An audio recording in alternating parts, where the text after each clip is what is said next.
Assalamualaikum warahmatullahi wabarakatuh. Hello everyone, nama saya Halwaziana Pilza. Saya mahasiswa Universitas Terbuka Bandung dengan NIM 0568605118. Saya dari Fakultas Keguruan dan Ilmu Pendidikan, Program Studi Pendidikan Bahasa Inggris. Di sini, saya akan menjelaskan secara singkat pelajaran dari sejarah Pancasila bagi generasi muda dengan fokus pada perkembangan Pancasila dalam konteks sejarah dari masa ke masa. Pada masa awal kemerdekaan, yaitu pada tahun 1945 sampai 1950, setelah Indonesia merdeka, Pancasila ditetapkan sebagai dasar negara melalui pembukaan Undang-Undang Dasar 1945.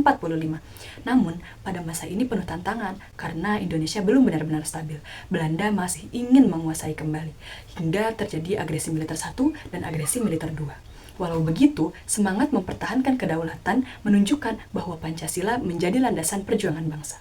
Setelah itu, Indonesia sempat menjadi negara serikat pada tahun 1949 sampai 1950 hasil dari konferensi meja bundar. Tapi bentuk ini tidak bertahan lama karena tidak sesuai dengan cita-cita kemerdekaan. Pada akhirnya, Indonesia kembali ke bentuk Negara Kesatuan Republik Indonesia pada tanggal 17 Agustus 1950. Ini membuktikan bahwa semangat persatuan sesuai dengan nilai sila ketiga Pancasila. Lalu, di masa demokrasi parlementer, yaitu pada tahun 1950 sampai 1965, sering terjadi pergantian kabinet, situasi politik dan ekonomi yang tidak stabil, hingga akhirnya muncullah keinginan untuk kembali ke Undang-Undang Dasar 1945. Pada 5 Juli 1959, Presiden Soekarno mengeluarkan dekret presiden untuk kembali ke Undang-Undang Dasar dan memperkuat posisi Pancasila sebagai dasar negara. Sejak saat itu, dimulailah masa demokrasi terpimpin di bawah kepemimpinan Presiden Soekarno, yang dimana kekuasaan politik terpusat pada presiden dan sistem pemerintahan tidak lagi parlementer. Lalu, masuk ke masa Orde Baru yaitu pada tahun 1966 sampai 1998. Setelah peristiwa G30 SPKI, Presiden Soeharto memimpin dan menegakkan kembali Pancasila tentang P4, yaitu pedoman, penghayatan, dan pengamalan Pancasila. Semua warga negara diwajibkan memahami dan mengamalkan Pancasila, walaupun terkesan formal, tetapi di masa ini menanamkan nilai disiplin, persatuan, dan tanggung jawab.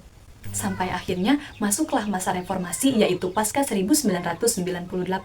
Setelah Presiden Soeharto lengser, muncullah masa reformasi yang membawa kebebasan politik dan demokrasi. Namun, nilai Pancasila sempat terlupakan hingga akhirnya pada masa Presiden Joko Widodo, Pancasila kembali diperkuat melalui BPIP, yaitu Badan Pembinaan Ideologi Pancasila pada tahun 2018 untuk menanamkan nilai-nilai Pancasila di masyarakat modern.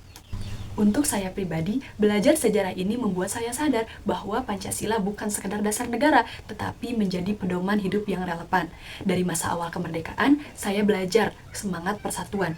Dari masa Republik Indonesia Serikat, saya belajar kesetiaan pada cita-cita bangsa.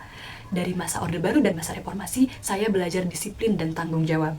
Sebagai generasi muda, kita harus mengamalkan nilai-nilai Pancasila seperti gotong royong, toleransi, cinta tanah air, dan lain-lain. Dari mulai hal-hal yang kecil seperti menghargai perbedaan, saling membantu, berperilaku jujur dalam kehidupan sehari-hari, dan lain sebagainya. Semoga kita semua bisa mengamalkan nilai-nilai Pancasila dalam kehidupan sehari-hari. Mungkin hanya itu saja materi yang dapat saya sampaikan, kurang dan lebihnya mohon dimaafkan. Terima kasih, thank you for watching. Wassalamualaikum warahmatullahi wabarakatuh.